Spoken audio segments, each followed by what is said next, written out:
Hello student, कैसे हैं आप? वेलकम टू स्पर्श लर्निंग। आने वाले 17 को आपका 10th बोर्ड का मेन मैथमेटिक्स का एग्ज़ाम है। उम्मीद है आप उसके लिए बहुत अच्छी तैयारी कर रहे होंगे। आज हम 10th बोर्ड का सैम्पल पेपर जो सीबीएसई ने प्रिस्क्राइब किया है उसी को डिस्कस करने वाले हैं। तो ज़्यादा समय नहीं लेते हुए पॉइंट पे आते हैं। जो जनरल पेपर पैटर्न है वो मैं आपको सबसे पहले एक्सप्लेन कर देता हूँ। सीबीएसई ने जो पेपर पैटर्न डिसाइड किया है उसमें हर प्रकार के सेक्शन को इक्वल वेटेज अलॉट किया है। फर्स्ट 20 क्वेश्चन 1 मार्किंग क्वेश्चन है, एमसीक्यू पैटर्न के क्वेश्चन है। ये 1 to 80 नंबर क्वेश्चन होंगे। और उसके बाद क्वेश्चन नंबर 18 और 19 दो अलग पैटर्न के क्वेश्चन है। Assertion reason based type question. It means उसमें क्वेश्चन में एक असर्शन गिवन होगा और साथ में उसके पास एक रीजन भी होगा। तो दोनों का बीच का रिलेशन फाइंड करना है। ये स्पेशल एक टाइप है। उसके बाद क्वेश्चन नंबर 21 से 25 तक टोटल 5 क्वेश्चन है जो 2 मार्क्स कैटेगरी के क्वेश्चन है। पर क्वेश्चन 2 मार्क्स। उसके बाद क्वेश्चन नंबर 25 से 31 तक टोटल 6 क्वेश्चन है, 3 मार्क्स ईच। मतलब 3 मार्क्स कैटेगरी के टोटल 6 क्वेश्चन है। ये क्वेश्चन आएंगे शॉर्ट आंसर टाइप क्वेश्चन में। फिर उसके बाद क्वेश्चन नंबर 32 से 35 तक लॉन्ग आंसर टाइप क्वेश्चन है। टोटल 4 क्वेश्चन है। हर क्वेश्चन का वेटेज है 5 मार्क्स। ये सबसे इंपॉर्टेंट सेक्शन है। और उसके बाद फिर question number 36, 37, 38 3 question case study based question हैं। ठीक है। अब इस पेपर में ये पेपर पूरी तरह से ब्लूप्रिंट से बैलेंस फॉर्मेट में बनता है। तो कोई स्टूडेंट कहते हैं कि हमें इस बार का पेपर लेंदी लगा, किसी को लगता है कि पेपर बहुत टफ था, किसी के लिए बहुत आसान रहता है। तो ये आपके लिए एक एक्सपर्ट एडवाइस है कि पेपर लेंदी भी नहीं होगा, पेपर बहुत सिंपल भी नहीं होगा, पेपर पूरा बैलेंस्ड होगा। ये आपकी स्टडी पर डिपेंड करेगा आपने कितनी प्रैक्टिस की है। ठीक है। हम चालू करते हैं सैम्पल पेपर। ठीक है।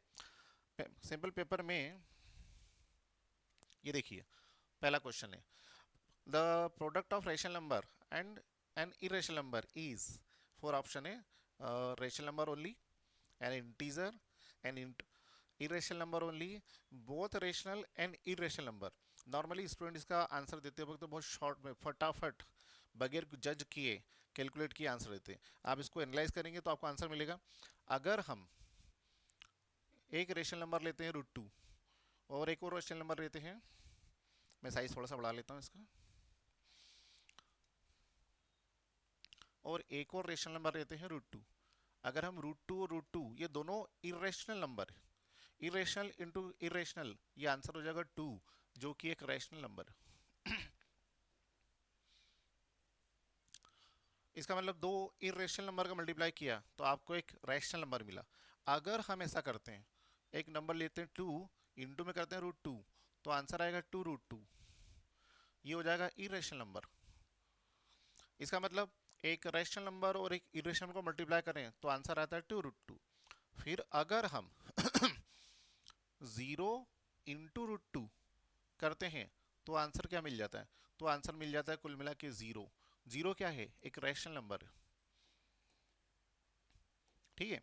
फिर अगर कभी ऐसा हो कि आप दो ऐसे नंबर ले लेते हैं सिंपल नंबर, तो इसका मतलब दो नंबर का मल्टीप्लाई करने पर जो एक रैशनल है और एक इरेशनल नंबर है, अगर दो नंबर का मल्टीप्लाई कर लेते हैं तो आंसर हमको रैशनल भी मिल सकता है और इरेशनल भी मिल सकता है। इट मीन करेक्ट आंसर होगा बोथ रैशनल एंड इरेशनल।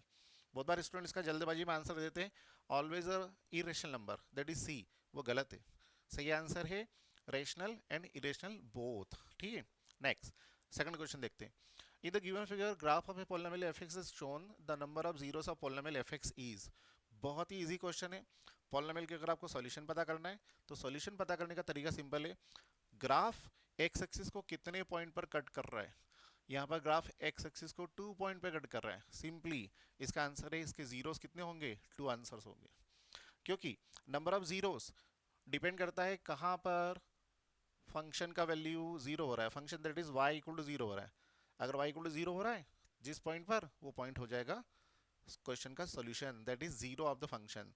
यहाँ पर 2 पॉइंट्स हो रहा है पोलिनोमियल। ठीक है। नेक्स्ट देखते हैं। In the given figure graph of two linear in equations are shown. दो लीनियर इक्वेशन गिवन आपके।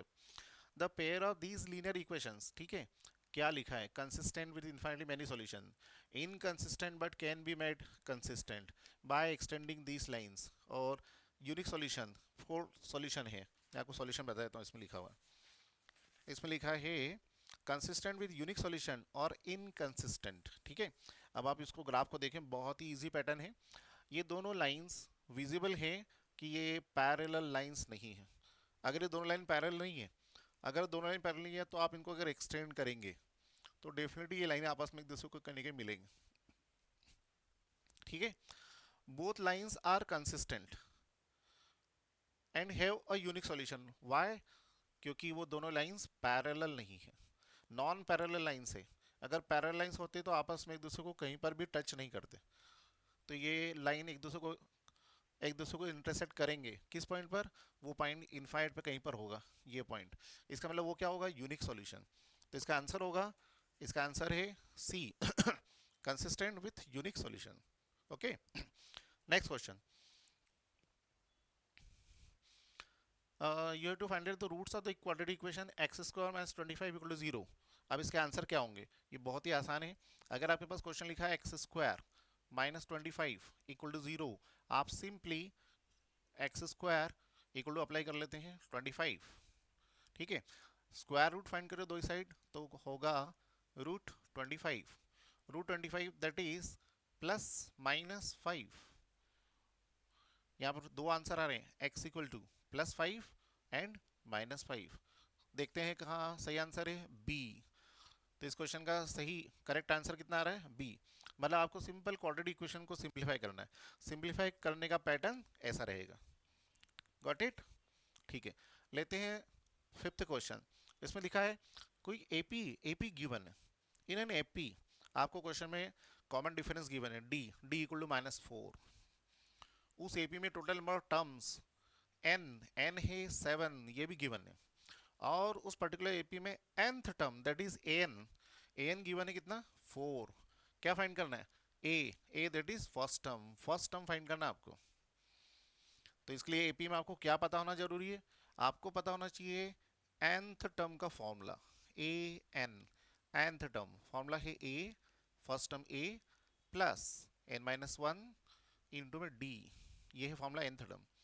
nth टर्म गिवन है क्वेश्चन में, nth टर्म वैल्यू है 4, सिंपली वैल्यू पुट कर दो। फर्स्ट टर्म कैलकुलेट करना है, प्लस एन टोटल वैल्यू है 7 -1, और डी गिवन है कितना, डी गिवन है -4। अब आपको इस इक्वेशन को सिंप्लीफाई करना है, आंसर मिल जाएगा। क्या होगा, ये लिखा है 4 equal to first term plus 7 -1 6, 6 into -4 -24। ठीक है, साइड चेंज करते हैं, first term a equal to 4 + 24 28। Check करते हैं ये आंसर क्या हमारे पास लिस्ट में है, yes, first answer A, A 28 is the correct answer. तो इस क्वेश्चन में क्या आपको पता होना था, nth टर्म का formula, nth term of a GP, nth term of a AP, sorry, arithmetical progression. ठीक है, फिर नेक्स्ट, अब नेक्स्ट क्वेश्चन दिया है the distance between the point, two points given है in terms of sine theta and cos theta. आपको find करना है डिस्टेंस फार्मूला। तो क्या आपको डिस्टेंस फार्मूला पता है, मैं आपके लिए लिख देता हूँ। यहाँ पर ये पॉइंट है, सपोज ये पॉइंट है x1 और y1, पॉइंट है A। सपोज ये पॉइंट है B, पॉइंट है x2 एंड y2। क्या फॉर्मूला है, distance between these two point, distance d, d point कितना है AB, डिस्टेंस फॉर्मूला है अंडर द रूट, फॉर्मूला है x2 minus x1 whole square plus y2 minus y1 whole square. अब हम इस फॉर्मूले में वैल्यू पुट करते हैं, हमारे क्वेश्चन में गिवन है, हमारे क्वेश्चन में वैल्यू गिवन है, ये है x1, ये y1, ये है x2, ये y2। मैं ये वैल्यू पुट करता हूँ सिंपल डिस्टेंस फॉर्मूले में, d इक्वल टू रूट कितना हो जाएगा, x2 minus x1 cos theta minus sine theta, cos theta minus sine theta whole square plus y2 minus y1 that is minus sine theta minus cos theta whole square, हमने simple value put कर लिया। अब क्या होगा, a minus b whole square formula apply करते हैं। क्या होगी value, a square that is cos square theta plus sine square theta minus 2 sine theta cos theta. ये फॉर्मूला आप जानते हैं, a minus b whole square. Similarly plus ये होगा माइनस का square that is plus sine square theta plus cos square theta, और दोनों minus के लिए आंसर आएगा प्लस, प्लस में होगा 2 sine theta into cos theta. ठीक है, चेक करें, एक माइनस और एक प्लस कैंसल। आइडेंटिटी है, क्या identity, cos square plus sine square 1 that is 1, again plus sine square plus cos square again 1, total answer है √2। हम चेक कर लेते हैं हमको ये आंसर, सही आंसर कहाँ मिल रहा है, ए दैट इज √2 यूनिट्स। तो इसका मतलब इन टोटल पॉइंट के बीच का डिस्टेंस होगा √2 यूनिट्स। ठीक है, आएगा समझ में। नेक्स्ट क्वेश्चन देखते हैं। नेक्स्ट क्वेश्चन दिया है the perpendicular bisector of the line segment joining the points A15 and B46 curves the y axis. Okay, अब इस क्वेश्चन में आपको एक पॉइंट दिया हुआ है 1 5, सपोज हम ये बना लेते हैं, ये पॉइंट लिखते हैं 1,5। एग्जैक्ट ग्राफ बनाने की कोई ज़रूरत नहीं है। दूसरा पॉइंट गिवन है कितना 4 6, तो ये पॉइंट है 4,6। ठीक है, ये पॉइंट लेते हैं A और ये पॉइंट है B। ठीक है, अब ये A और B पॉइंट तो बना लिया, इसका परपेंडिकुलर बाइसेक्टर बनाना है। इट मींस आपको फाइंड करना पड़ेगा मिड पॉइंट। मिड पॉइंट क्या होता है, mid point formula, mid point mid point formula बड़ा सिंपल है, ये होता है x1 प्लस x2 अपॉन में 2 comma y1 plus y2 upon में 2। ये होगा x1, ये y1, ये हुआ x2, ये y2। सिंपली वैल्यू पुट कर लेते हैं, x1 1 प्लस 4 1 प्लस 4 अपॉन में 2 कॉमा 5 प्लस 6 5 प्लस 6 अपॉन में 2। आंसर निकाले तो कितना होगा 5/2, ये आंसर होगा 5/2 कॉमा ये होगा 11/2। मैं पुट कर देता हूँ मिड पॉइंट m, m के कोऑर्डिनेट हो रहे हैं कितना 5/2 कॉमा 11/2। ठीक, अब क्वेश्चन में क्लियर बोला है कि द परपेंडिकुलर बाइसेक्टर फाइंड करना है। परपेंडिकुलर बाइसेक्टर आप इसी का फाइंड करेंगे, तो ये परपेंडिकुलर बाइसेक्टर ऐसा बनेगा, ये लाइन बनी आपने परपेंडिकुलर, ये फाइंड करना है।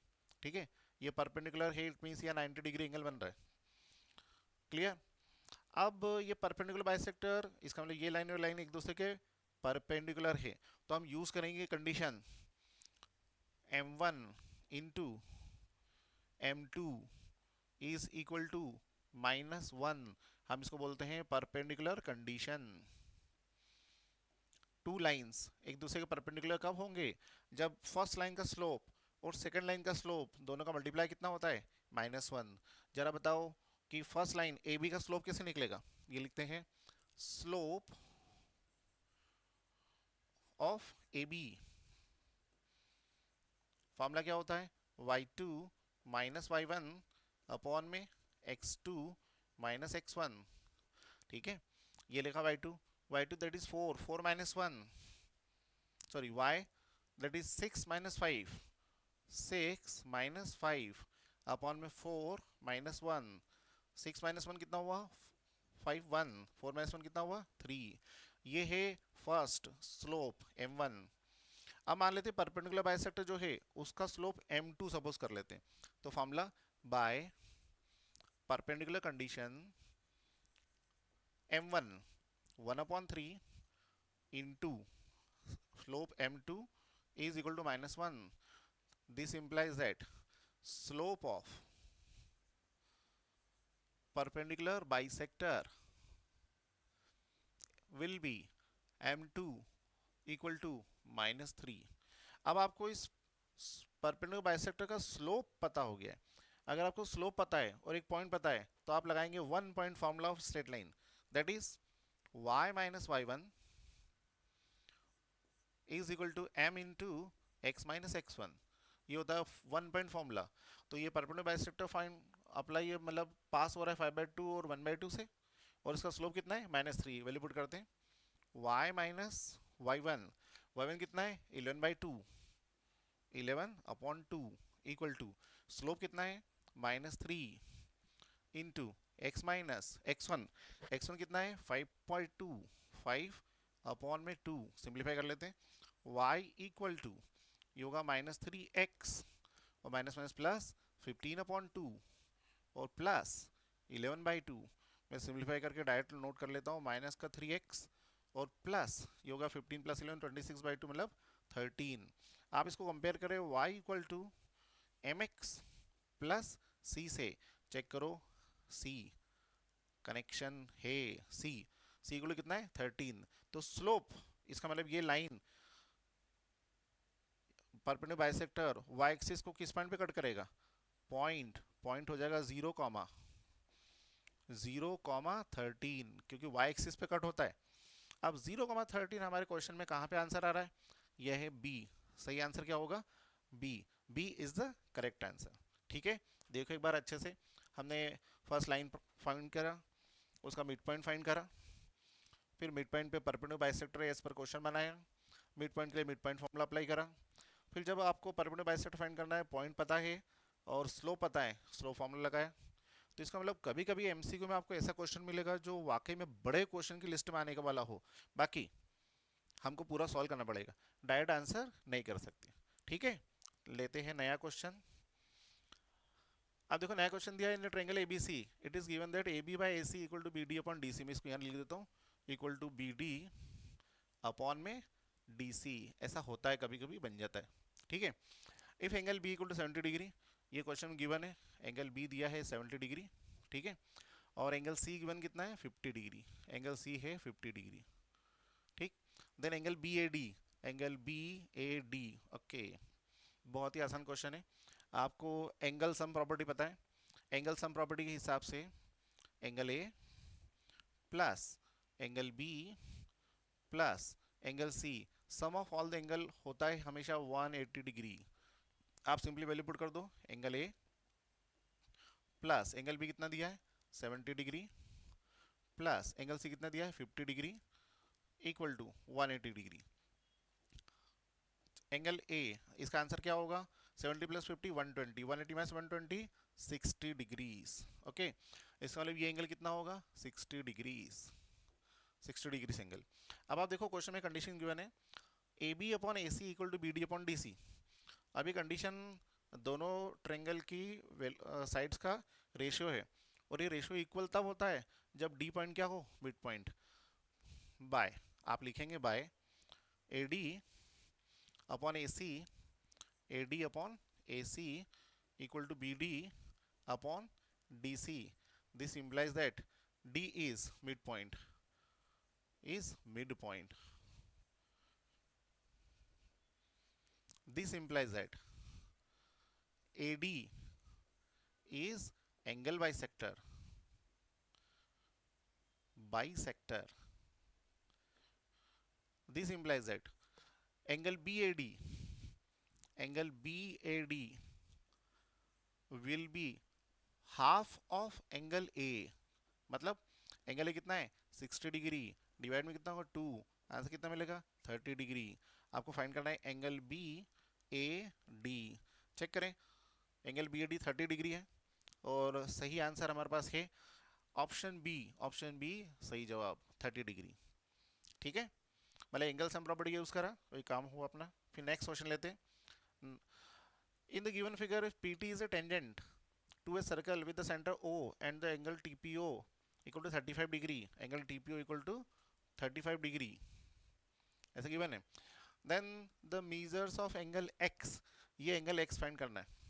अगर आप चेक करें तो बहुत ही आसान तरीके से दिया हुआ है, एक आउटर पॉइंट है P पॉइंट से एक टेंजेंट बना है PT, और O सेंटर है, टेंजेंट पर रेडियस ड्रॉ करा है। रेडियस हमेशा टेंजेंट पर क्या होता है परपेंडिकुलर, अगर ये परपेंडिकुलर है ये बेसिक प्रॉपर्टी है, ये हम 9th में भी पढ़े हमने। ठीक है, अगर ये 90 डिग्री है इट मीन्स ये जो एक एंगल हमें पता लग गया 35 डिग्री 90 डिग्री, तो ये एंगल फाइंड कर सकते हैं। ठीक है, तो लिखते हैं इन ट्रायंगल PTO या OTP, टी पी, ठीक है। लिखते हैं angle O plus angle T plus angle P, तीनों का एंगल का सम कितना है, कितना होना चाहिए, angle sum property 180 degree. Value put करते हैं, एंगल ओ फाइंड करना है प्लस एंगल टी गिवन कितना है 90 degree plus angle P given है कितना 35 डिग्रीज इक्वल टू कितना है 180 डिग्रीज। सिंप्लीफाई करें 90 प्लस 30 125 हो गया, 180 माइनस 125 तो एंगल ओ इक्वल टू हो जाएगा 55 डिग्रीज। ये चेक करिए, ये एंगल मिला है 55 डिग्रीज, ठीक है ना। अब हम प्रीवियस क्लासेस याद करें, 180 डिग्री का एंगल बना हुआ है total, linear sum property, angle का लीनियर सम, तो ये एक्स एंगल और ये एंगल, इन दोनों का सम हमेशा होगा 180 डिग्री। तो नोट करते हैं, आप लिखें W K T, we know that angle x plus angle O, angle O must be equal to 180 degree, ये दोनों का एंगल सम हमेशा 180 ही होगा, ठीक है। अब एंगल एक्स फाइंड करना है और एंगल ओ का वैल्यू आपके पास 55 डिग्री इक्वल टू कितना लिखा है 180 डिग्री, 180 माइनस 55 कर लेते हैं, angle x is equal to 180 minus 55 degree, तो आंसर हो जाएगा angle x equal to 125 degrees. Check कर लेते हैं 125 कहाँ पर है, third answer C, third answer C 125 degree, ये सही आंसर है, ठीक है, फाइंड कर सकते हैं। नेक्स्ट क्वेश्चन, अब इस क्वेश्चन में गिवन है कि to circles of radius 10 centimetre 8 centimetre intersect each other and the length of the common chord is 12 centimetre, ये भी देखे रखा है, distance between their centres is, तो इस क्वेश्चन में डायग्राम हमको बनाना है, पाइथागोरस थ्योरम का यूज करना है, ये बहुत ही इंपॉर्टेंट टाइप है, एग्जाम में पक्के तौर पे ये क्वेश्चन आते जाता है। मैं एक डायग्राम बनाता हूँ बड़ा वाला, ये हुआ बिग सर्कल, फर्स्ट सर्कल जिसका रेडियस है 10 सेंटीमीटर, और फिर हम बनाते हैं यहाँ पर दूसरा छोटा स्मॉल सर्कल जिसका रेडियस होगा 8 सेंटीमीटर, ठीक है। सपोज करते हैं ये इसका सेंटर है और ये एक लाइन ड्रॉ कर लेते हैं, ये इसका सेंटर मान लेते हैं, ठीक। और ये होता है दोनों का कॉमन कॉर्ड, यहाँ पर अगर ये पॉइंट अगर है तो कॉमन कॉर्ड को हम इसको पॉइंट नाम मान लेते हैं ए, और ये पॉइंट होता है बी, और इसको centre first, centre O one है ना, या ओ सिंपली हम इसको रिवर्स कर लेते हैं, है ना, और इसका नाम कर लेते हैं ओ डैश, ऐसा कर सकते हैं। अब जो क्वेश्चन गिवन है वो मैं नोट कर देता हूँ, फर्स्ट सर्कल का रेडियस गिवन है 10 सेंटीमीटर, 10 सेंटीमीटर, सेकंड सर्कल का रेडियस गिवन है 8 सेंटीमीटर, ये नोट कर लिया, ठीक है। Length of the common chord is 12 centimetre, ऐसा गिवन है, कहाँ पर है common chord, A B is the common chord, तो ये जो पॉइंट होगा इसका मिड पॉइंट होगा, ये होगा एम, ये होगा एम, ये होगा mid point, mid point, mid point of A B.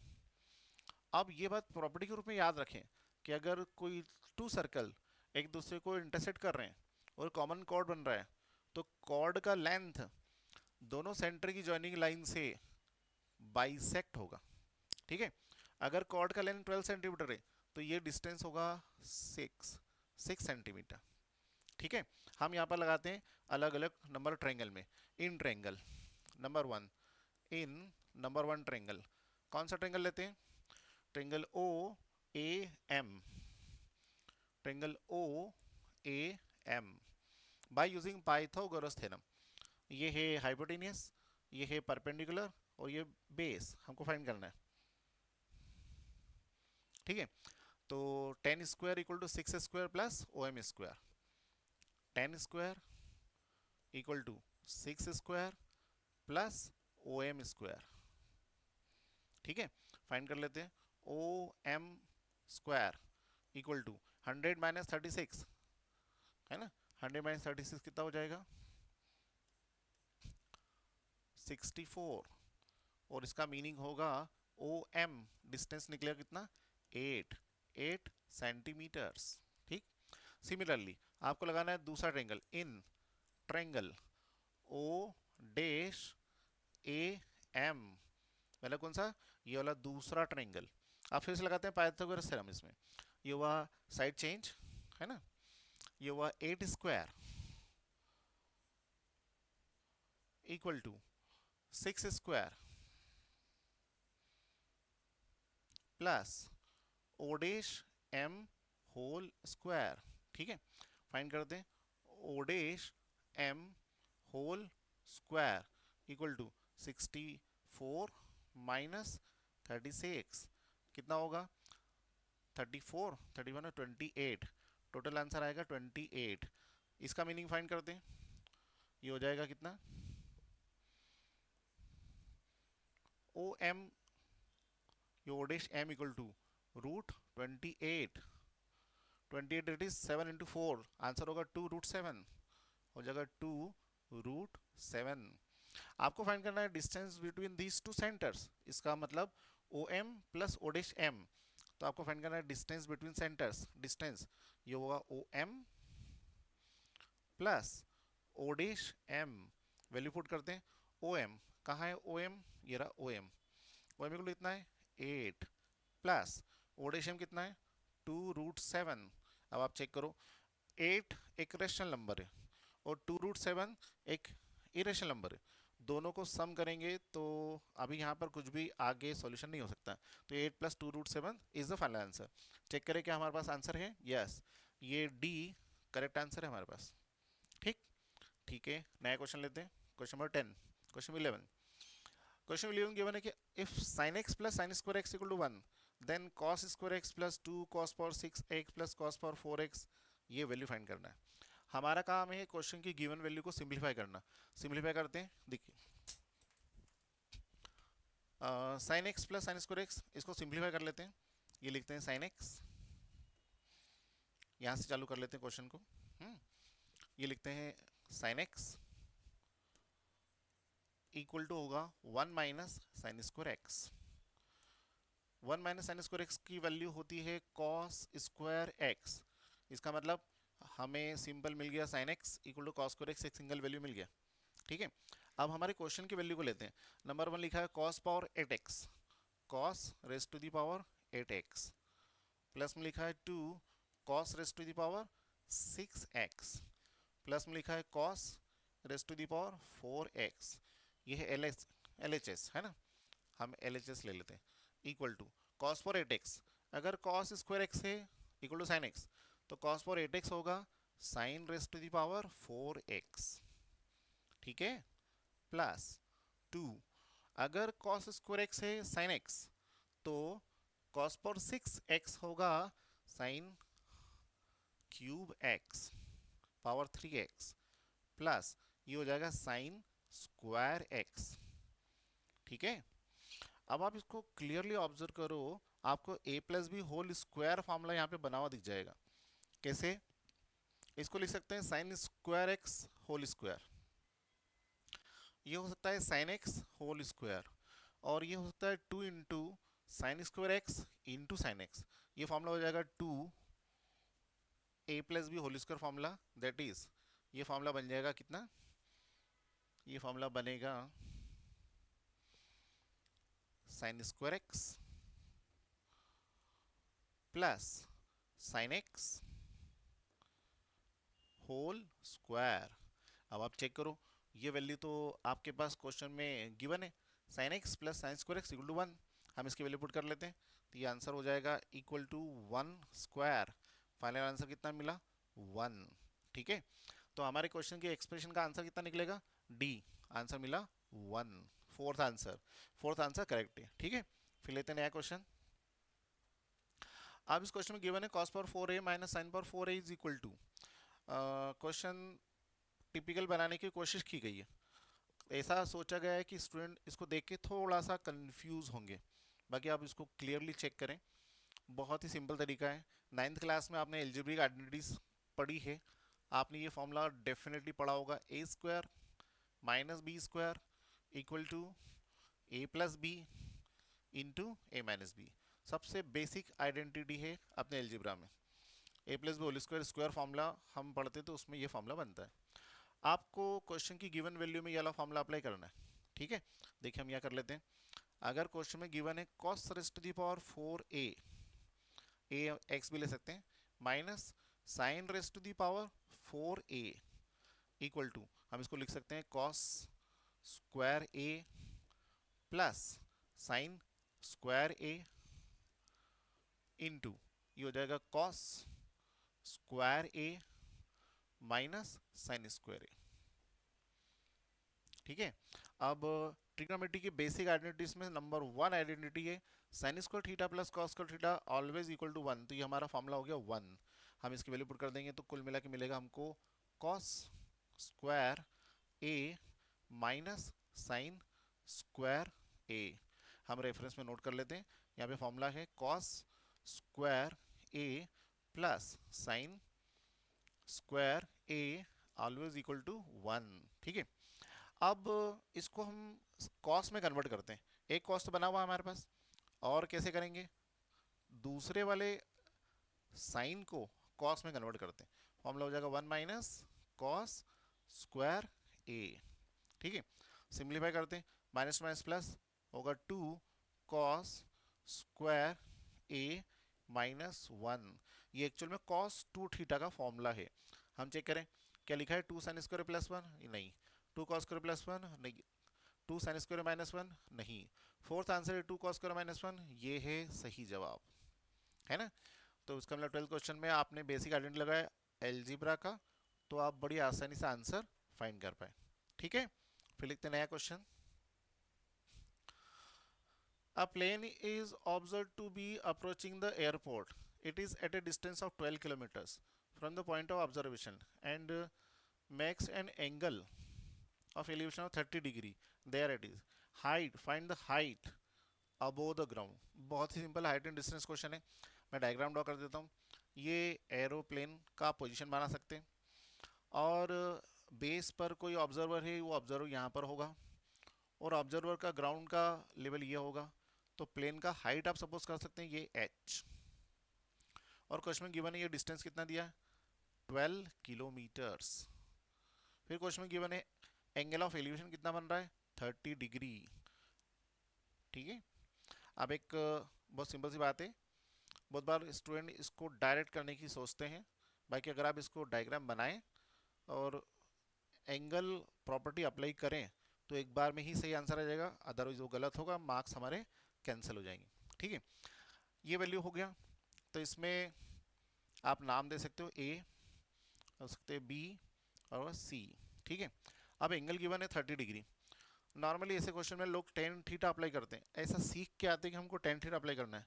बाकी ये क्वेश्चन ट्रिकी क्वेश्चन है, इसमें परपेंडिकुलर गिवन है और हाइपोटेन्यूस गिवन है। परपेंडिकुलर और हाइपोटेन्यूस का यूज होता है साइन थीटा में, इसका लो हम फॉर्मूला लगाएंगे साइन थीटा।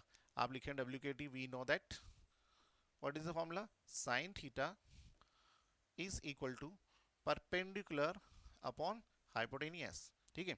एंगल पुट कर लेते हैं, साइन थीटा गिवन है कितना 30 degree equal to perpendicular, perpendicular that is height of the plane upon में, है ना, हाइट, हाइपोटेनियस, हाइपोटेनियस कितना है 12 किलोमीटर्स, ठीक है।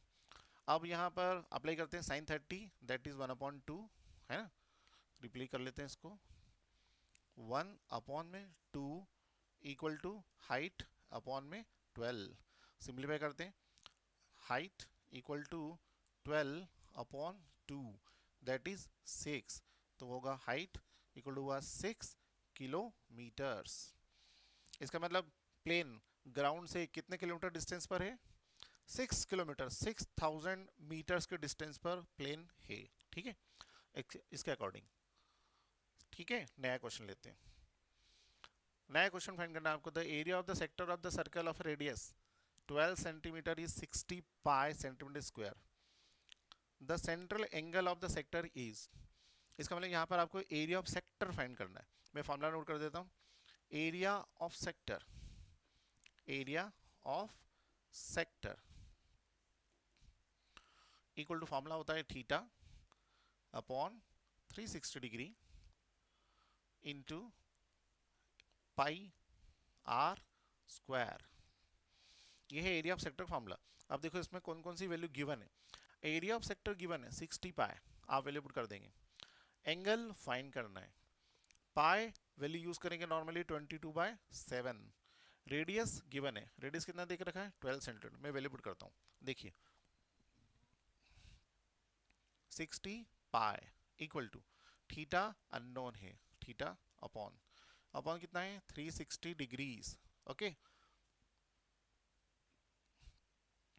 अब मैं पाई का वैल्यू पुट करता हूँ 22/7 इंटू रेडियस, रेडियस गिवन है 12 सेंटीमीटर, तो 12 इंटू 12। देखिए मैंने सिंपल वैल्यू पुट करा है। अब कुछ कैंसिल हो सकता है, मेरे ख्याल से पाई का वैल्यू पुट करने की मुझे रिक्वायरमेंट नहीं थी, कोई बात नहीं, हम उसको यहाँ कैंसिल आउट कर देते हैं, ये कैंसिल और पाई का वैल्यू कैंसिल। अब थीटा को सॉल्व करते हैं। थीटा इक्वल टू होगा वैल्यू कितना 60 into 360 degree divided by 112 into again second 12। ठीक है, 12 1 जा 12, 12 5 जा 60, 12 1 जा 12, 12 3 जा 36, again 0, 5 into 30, 5 into 30 that is 150 degrees. बहुत ही सिंपल कैलकुलेशन है। थीटा का आंसर आया 150 डिग्रीज। चेक करें हमारे पास कौन सा आंसर करेक्ट है। यस, बी आंसर करेक्ट है। एंगल कितना निकलेगा, एंगल ऑफ द सेक्टर कितना निकलेगा 150 degree. B answer is correct. ठीक है, आप लेते हैं नया क्वेश्चन। अब नया क्वेश्चन लिखा the difference of the areas of the minor sector of angle 120 degree and its corresponding major sector of circle radius is 21 centimetre. अब आप चेक करो, देखो बिल्कुल एक ही फॉर्मूले से कनेक्टेड कंसेक्यूटिव, एक के बाद एक दो क्वेश्चन, सेम फॉर्मूले वाले क्वेश्चन मिल गए आपको। मैंने अभी आपको लिखा था एरिया ऑफ सेक्टर, अब वही फॉर्मूला लग रहा है। फॉर्मूला यहाँ लिख देता हूँ फिर से मैं, है ना। एरिया ऑफ सेक्टर फॉर्मूला कितना है, theta upon 360 degree into pi r square, ये फॉर्मूला लगाना है। अब यह बोल रहे हैं कि आपको एरिया ऑफ माइनर सेगमेंट, उसका एंगल दिया 120 degree and corresponding major sector circle radius to 20, दोनों का डिफरेंस फाइंड करना है। इट मीन्स हम यहाँ पे अगर सर्कल बना लेते हैं हमारे पास का, और अगर ये सेंटर है उसका, और यहाँ पर हम ये सेंटर ओ, आर्क का फर्स्ट पॉइंट ए और सेंटर बी, ये हो गया बी। ठीक है, ये एंगल गिवन है क्वेश्चन में 120 डिग्री, ये है minor arc, A B is minor arc और बी ए मेजर आर्क। अब बोल रहे हैं कि माइनर सेक्टर, ये है माइनर सेक्टर और ये है मेजर सेक्टर, दोनों के बीच का डिफरेंस फाइंड करना है। ठीक है, डिफरेंस फाइंड करना इट मींस फॉर्मूला तो यही लगेगा। अगर ये 120 डिग्री है, टोटल एंगल होता है 360, तो टोटल ये एंगल कितना हो जाएगा 240 डिग्री, 240 डिग्री। इसके अलावा हम सेम फॉर्मूला लगाएंगे, एंगल डिफरेंस फाइंड करेंगे, है ना। Last question, angle difference find करेंगे। देखिए difference between this two, difference equal to, formula कितना हो जाएगा, ये हो जाएगा थीटा, वैल्यू पुट कर लेते हैं थीटा का, मेजर मतलब 240 upon 360 degree into pi r square, तो एंगल क्वेश्चन में 21 दिया है, हाँ ठीक है, इंटू पाई और r square that is 21 square minus, minor कितना है 120, 120 डिवाइडेड बाय 360 इंटू पाई और रेडियस अगेन 21 स्क्वायर।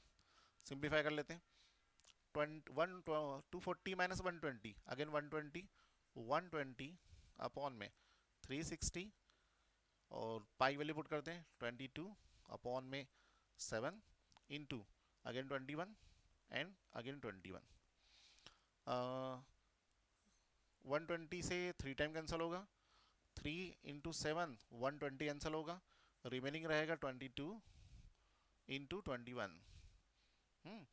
22 इंटू 22 484 होता है, 484 माइनस 21 22, ये हो जाएगा 462 और सेंटीमीटर की वैल्यू सेंटीमीटर स्क्वायर।